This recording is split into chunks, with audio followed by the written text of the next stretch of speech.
Hey, Scott Sambucci here, Chief Sales Geek over at Sales Qualia. Let's talk about the second Sales Accelerator, the second of 9 Sales Accelerator. Today, what I want to talk about is authority voice. So first of all, what are the Sales Accelerators? So every startup that's getting out of startup mode and building towards scale needs to implement what we call the 9 Sales Accelerators. These are 9 selling systems around how you generate leads, how you work your sales pipeline, and how you convert and keep your paying customers happy.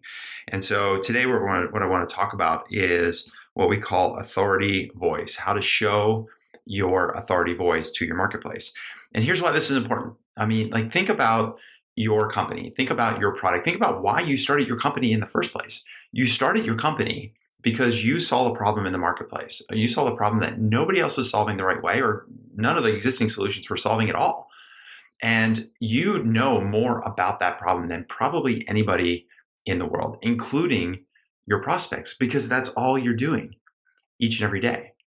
And so it's your responsibility, and frankly, it's your opportunity to show your market, show your prospects how you can help them with their problem by teaching them, by educating them, by leading them to the right solution, as opposed to simply selling to them. So let me just sort of talk about the importance of authority voice from the perspective of the buyer, and why it's so important that you build and show your authority voice as part of your sales process. And then number 2 thing that I want to do today is show you a really simple model that I call educate, separate, indoctrinate. Okay, so let's talk about authority voice from the perspective of your buyers. Right? There's lots of different maps out there that talk about the buyer journey. But at the end of the day, it's really, really simple. When you think about your prospects, there's kind of 3 main steps that they go through whenever they're thinking about or considering to make a buying decision. So the first step, number 1, is they become problem aware. They become problem aware. So that's just a company saying, look, we have a problem with our current system, we have a problem with our current platform, we have a problem with our current process. And they basically decide, okay, we know that there's a problem. They've identified the problem, and they start to investigate more reasons why that problem exists. Is it something wrong with the process? Is it something wrong with the people? Is it something wrong with the products they might be using to solve that problem? So step number 1 is they become problem aware. Okay. So step number 2 is, if they decide they want to pursue the next stage of their buying journey, then they become what's called solution aware. And that just means that they're going out and doing a bunch of research. They're going to websites, they're requesting demos, they're talking to their current vendors, they're talking to their current suppliers. They might be going to virtual events, online conferences, in-person events, whatever it is, wherever the places are and the ways that they can collect information about solutions that might solve the problem that they've identified. That's step number 2. So step number 1 is they become problem aware. Step number 2 is they become solution aware. Then step number 3 is they reach a decision. And that decision, of course, it may mean that they're going to purchase a product like yours. They might purchase from you. They might purchase from a competitor, right? They have other decisions they can make. They can decide to do nothing, right? They could decide to wait to make a decision. They could decide to hire consultants. They could decide to go back to their current solution and try to improve it somehow. They could make a decision to audit their current process and see if there's a change in a department that might be handling this problem. There's all kinds of different decisions that they can make. It doesn't necessarily mean a buying decision. They're just going to make a decision as to whether or not to take action on the problem that they've identified. So we know that buyers go through this process. And again, there's different buyer journey maps that you might see that have a lot more steps, but this is just like basic fundamentals. So this is why authority voice, and this is where authority voice becomes really, really important. Because when you look at the data out there, and there's different studies out there from Gartner Group, Rain Sales, Miller Heiman, lots of different companies have researched this. If you look at this process, right, I'm going to draw a red line here. And the reason I'm drawing a red line is because most of your buyers are accruing information, they're doing research, and they're identifying problems and solutions without you. So a lot of the numbers I've seen out there are somewhere around 57%, meaning that 57% of the buyer's work happens before they contact you or any other vendors. They might go to a website and request a demo. They might go and request white papers. They might hop on webinars, but they're not directly contacting you to get your help. They're spending 57% of their buying process, their decision process, their research process before they get on a call with you, right? And even worse, about 67% of that is now done digitally, meaning that they're spending that time online. They're looking at downloading white papers, coming to webinars, listening to podcasts, going to conferences online, all those different mediums that are now digital. And so for you as a seller, think about that.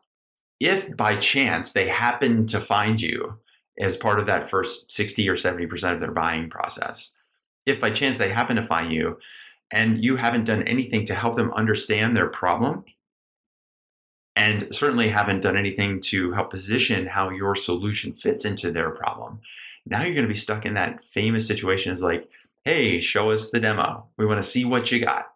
We're talking to 5 different vendors. We want to see how yours compares to them. Like, you've missed out in an opportunity ultimately to help them form how they're thinking about their problem, how they should be thinking about the problem, and how they should be thinking about the right solution to their problem. And this is exactly where your authority voice strategy comes in. Authority voice strategy comes in because it's your opportunity to shape and mold and teach and lead and educate your prospects about their problem and how they need to be thinking about the solution.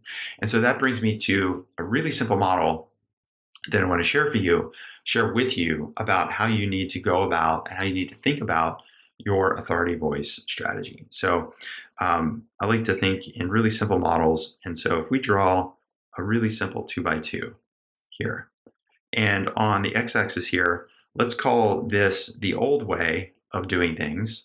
And on the right-hand side, let's call this the new way of doing things.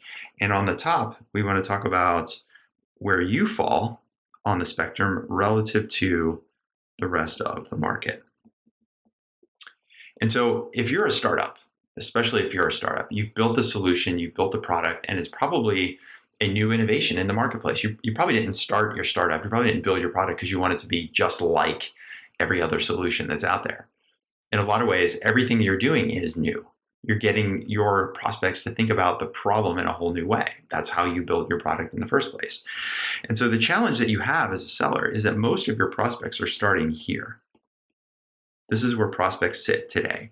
And the reason they sit here today is that they're using old technology or old systems or old processes, and they're using what's available to them or what they think is available to them in the market. So what are some of those? I mean, we just think about some of the ways, think about your own customers, your own prospects.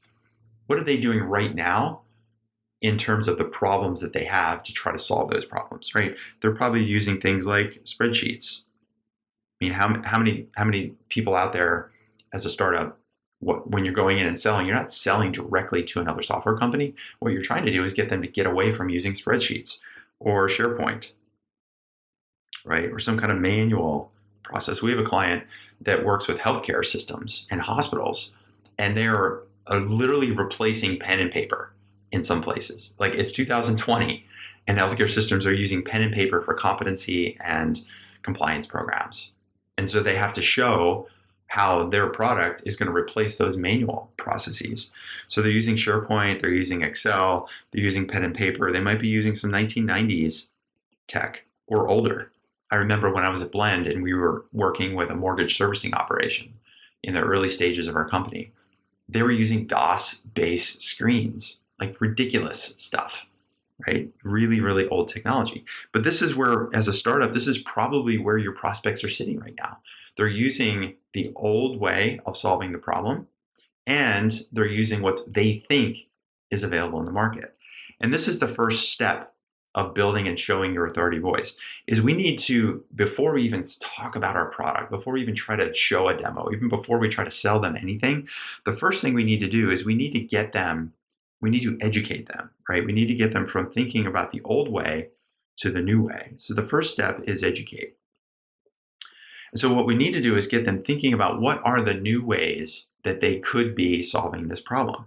And again, it's irrespective of your specific product. We want to get them thinking about things like workflows, or maybe it's automation, right? Maybe it's using AI as a way to replace the manual process or human-driven performance. It's some other form of technology. It could be like a more of a systems approach.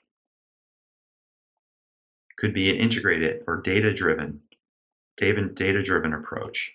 Could be something like doing real time. Like these are all ways that if you think about the old way that your prospects are doing things, we need to first teach them about what are the new ways. Irrespective of your solution, we just got to first make sure that they're on board with going from the old to the new, right? So that's step number one. And this is where authority voice becomes really, really important. Your authority voice here is your opportunity to teach your prospects about the difference between the old and the new, right? And this is where some of the strategies that you see others are using out there are highly effective, right? Authority voice could be something simple as running a monthly webinar series. Monthly webinars that just choose a different topic, a different theme around the problem that you solve. It could be a podcast. We have clients that are now running their own podcasts where they have a very specific audience and they talk about very specific topics related to their audience.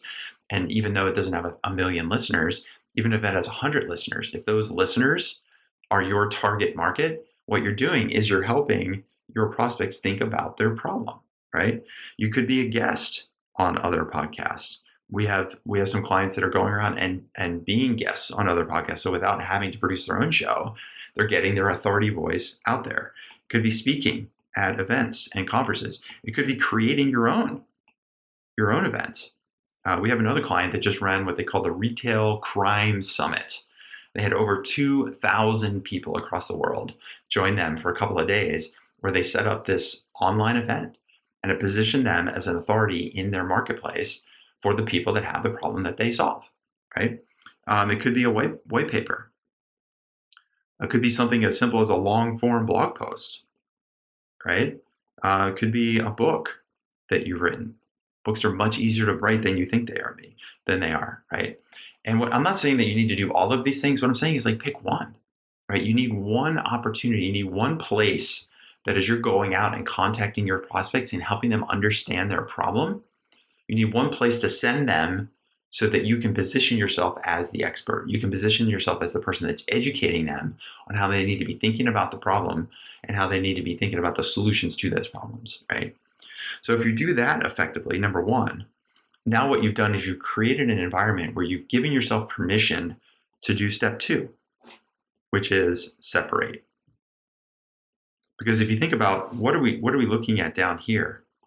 Down here, we're talking about the market, right? You know there may be other solutions out there, other competitors, whether it's another startup, another mid-sized company, or a Fortune 500 company like Google or Oracle or somebody else who says they have a solution that is AI-driven or automation-driven or systems approach or data-driven, whatever that is, right? So down here, we're still competing with the rest of the market as part of the education process. But once we've educated our prospects, now what we've done is we've gotten them listening, right? Going back to this model, right? We've gone from this idea of problem aware to now they're listening to you about what kind of solutions should I consider as part of my decision process down the road, right? And so once you separate, once you've done the education, then you can separate yourself. And this is where you're positioning you as the new and right solution. You're up here, right? Your market is down below, you're up. So it's a two-step process because if you've done this correctly, the third thing that happens, and you've seen this, I know that you've seen this with some of your customers, is that they have become step three, which is indoctrinate. Once they buy into the new way of doing things, then they can buy into how you are the right solution for them. You've effectively indoctrinated them in this new way. And separating yourself from the rest of the market, you don't really have any competitors, right? Because you've taught them about their problem, you've shown them what solutions they need to consider, and ultimately now, by doing those things, you put yourself and separated yourself in a way that you have indoctrinated them as to why you are the right solution for them. So this is why you need to build an authority voice strategy. Number one, you need to make sure that you're getting front and center with your prospects before they reach out to you. Once they've been to your website and requested a demo, it's too late in a lot of cases. You're already playing catch up.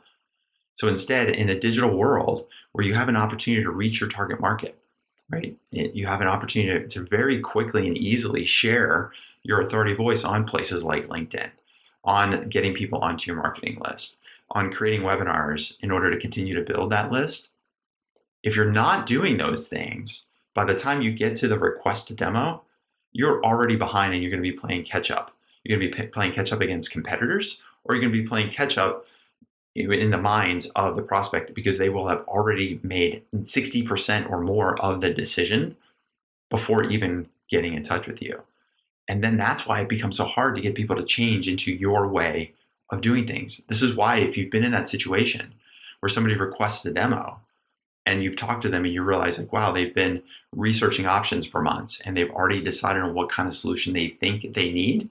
Now you're in feature competition. Well, we have this and you want that. We have this and that competitor has that.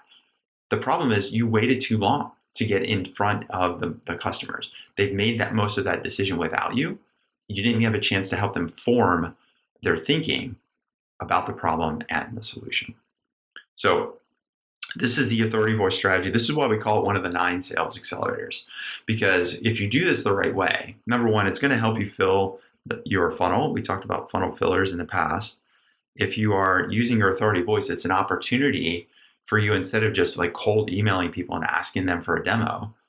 Like if you're really clear on your ICP, your ideal customer profile, and you're sending them emails that are high value, where you're sharing content, you're sharing authority voice, you're sharing information for them to help them understand a lot more about their problem. Now you've positioned yourself as a leader in the market where they want to follow you instead of you chasing them. So if you put this into work, if you build and implement that authority voice strategy, it's going to accelerate your sales because you're not going to be playing catch up with everyone else. You're actually going to be leading your market. You're going to be leading your prospects. And it's going to be much, much easier for you to fill the top of your funnel and get your prospecting plan of action in place. So that's it. That's today's lesson on the authority voice, the authority voice sales accelerator.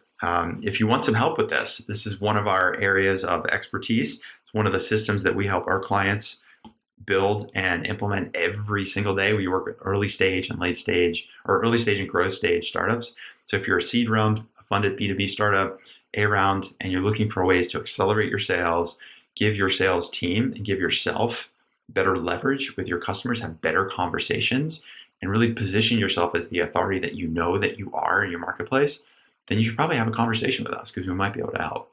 So just send me a DM or shoot me an email. You can send me an email at Scott, SCOTT, at salesqualia, QUALIA.com. Just write the word private or accelerator, whatever you want. Just say, hey, I want to have a quick chat to see how you and your team might be able to help me out.